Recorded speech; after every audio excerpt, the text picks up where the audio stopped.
Assalamualaikum warahmatullahi wabarakatuh.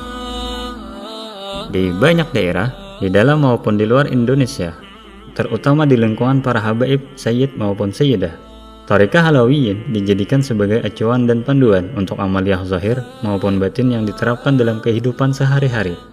Dan thariqah ini bermula di sebuah kota di wilayah Hadramaut, Yaman. Tepatnya di kota Tarim, berasal dari Al-Imam Al-Faqih Al-Muqaddam, pelopor sekaligus imam bagi para kaum mutasawwifin di Tarim. Bahkan beliau adalah orang yang pertama menyandang gelar syekh bagi kaum sufi di Hadramaut. Selain dikenal sebagai ulama yang ketinggian ilmunya diakui oleh para ulama Hadramaut, ia juga dikenal sebagai dermawan yang suka memperhatikan nasib orang-orang miskin. Al-Faqih Al-Muqaddam adalah julukan yang ditujukan kepada Imam Muhammad bin Ali Ba'alawi bin Muhammad Shahibil Mirbad.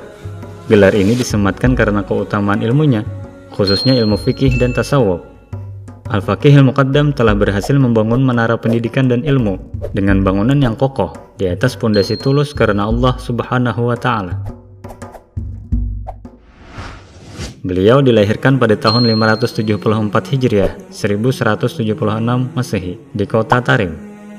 Al-Faqih Al-Muqaddam adalah putra satu-satunya dari Ali bin Muhammad Shahibil Mirbad yang menurunkan 75 leluhur dan sesepuh kaum Alawiyin yang tersebar di Asia Tenggara.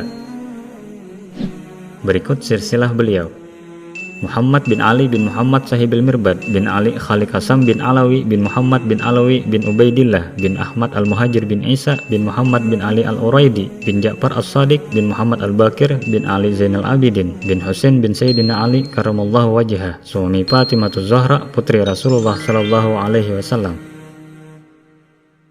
Al-Faqih Al-Muqaddam menikah dengan Sayyidah Zainab binti Ahmad bin Muhammad Shahibil Mirbad dan dikaruniai beberapa orang anak, yaitu Sayyid Alwi Al-Ghayyur, Sayyid Abdullah, Sayyid Abdurrahman, Sayyid Ali, Sayyid Ahmad. Di antara guru Al-Faqih Al-Muqaddam adalah Al-Imam Al-Faqih Abdullah bin Abdurrahman bin Abu Ubaid, pengarang kitab Al-Ikmal Al-Tanbih, dan Al-Imam Al-Allamah Al-Faqih Abul Hasan Ali bin Ahmad bin Salim bin Marwan Al-Hadrami At-Tarimi. Dalam mengambil sanad keilmuan dan tarikahnya, beliau mengambil dari dua jalur sekaligus. Jalur pertama dari orang tua dan pamannya, dan jalur kedua dari Asy-Syaikh Abu Madyan Syuaib, yang mereka semua mengambil dari gurunya, dan gurunya lagi mengambil dari gurunya, hingga terus sambung menyambung sampai kepada Rasulullah Shallallahu Alaihi Wasallam. Beliau banyak menghasilkan ulama besar di zamannya, seperti Asy-Syaikh Abdullah bin Muhammad Abbad dan Asy-Syaikh Sa'id bin Umar Balhaq. Al-Faqih semasa hidupnya adalah suri tauladan bagi para pendidik.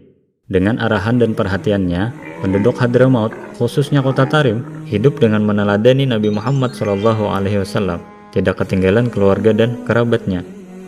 Istri Al-Faqih, Sayyidah Zainab, adalah orang yang paling banyak menerima didikan Al-Faqih, baik secara umum ataupun khusus. Beliau dijuluki ibu kaum miskin, sebagaimana istri Nabi Muhammad SAW Zainab dijuluki dengan julukan serupa, karena beliau juga sangat sering bersedekah kepada kaum fukara dan masakin.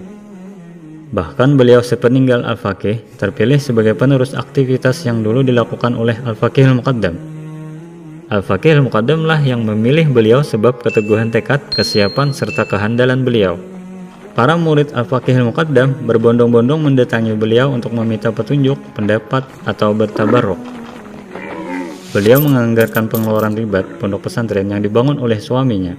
Juga sangat perhatian dalam hal pendidikan anak-anaknya, menyuruh mereka untuk selalu melaksanakan ketaatan kepada Allah Subhanahu wa Ta'ala, dan menunjukkan kepada mereka hal-hal yang bermanfaat bagi agama dan dunia mereka.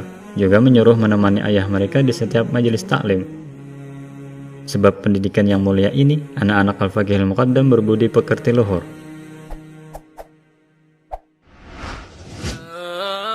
Imam Al-Faqih Al-Muqaddam wafat di kota Tarim pada malam Jumat, akhir bulan Zulhijjah tahun 653 Hijriah.